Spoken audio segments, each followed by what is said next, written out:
السلام علیکم ورحمت الله وبرکاتو. ټولو افغانانو ته د ورکوټ اختر مبارکي ویم او الله تعالی دې ستاسې عبادات چې پروژه کې کړي قبول او منظور کړي. خو زما نن پیغام د خپلو ملي ځواکونو او د خپلو طالبان ورونو دپاره دی. ګورې طالبان ورونو، زه تاسې ته د یو عام افغان په حیثیت، یو مسلمان په حیثیت تاسو ته یو پیغام د سولې درکوم. الله دې وکړي چې زما پیغام در ورسي.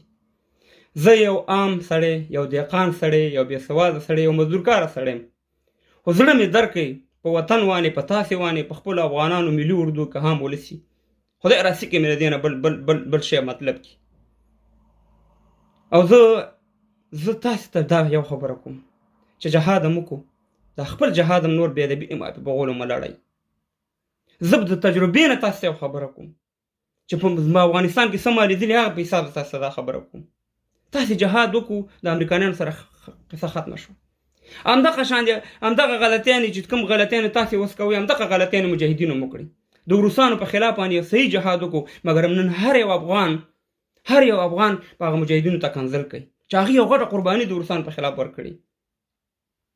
نو زه تاسې ته دا وایم چې تاسې قرباني ورکړه. قرباني تاسې عام خلک ورکوي، که هغه عام مجاهدینو او که عام طالبانو.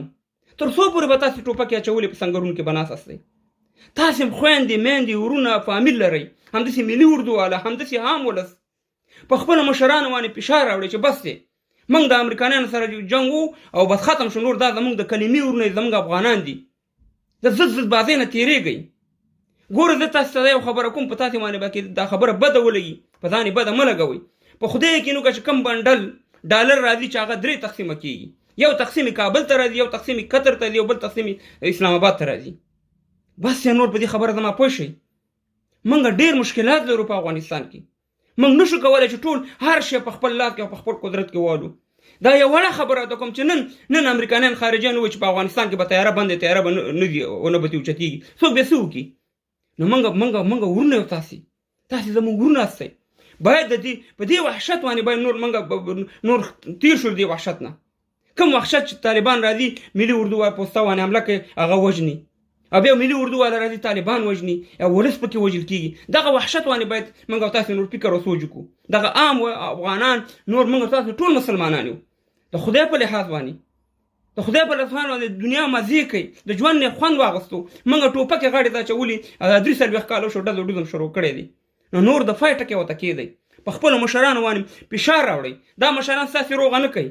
موږ یې نو په دې حکومت کې بعدې کړی دي چې هغې هم سوله نه کوي، د سولې غږ پې بد لګېږي. خو تاسې راوچت شئ د دې په مقابل کې. ولس تاسې سره ودرېږي. مګر که دا تاسې کوم جنګ شروع کړی، په دې کې تاسې سره ولس نه دی ولاړ. تاسې په دې ځان پوه کړئ. دغه د فیسبوک خبر نه دي چې څو کسان دلته راځي په فیسبوک کې هله ولې شروع کړې ده. دا زه ټول پېژنم. په دې باندې به انشاءالله بل وخت ویډیو کوم. دا ټول به د دې ټول مخونه به زه ښکاره کوم. نو زه تاسې ته ټول دا په کلکه غوښتنه کوم چې طالبان ورونو، ملي اردو والا هم ستاسې مسلمانان ورونه دي، افغانان دي، عام ولس هم تاسې مسلمانان هستئ. راځئ سولې ته راشئ. دغه 3 ورځې اوربند هم چې کړی، دا په دایمي اوربند باندې تمام کړئ او افغانستان ته رب العالمین سوله او امن راولي.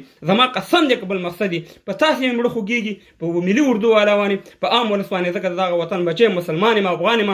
نو نور د دې جنګ نه لاس والئ، خپلو مشرانو باندې فشار راوړئ او ورته ووایئ چې موږ نه ملي اردو والا نه وژنو، نه ولس وژنو، نه ځان وژنو. دا زموږ مسلمانان ورونه دي، دا زموږ افغانان دي. موږ هم فامیل لرو، دا هم فامیل لرو. ولې کونډې یتیمان نور جوړ کړو؟ نو الله دې وکړي چې زما پیغام ستاسې غوږونو ته ورسي او تاسې پرې عمل وکړئ.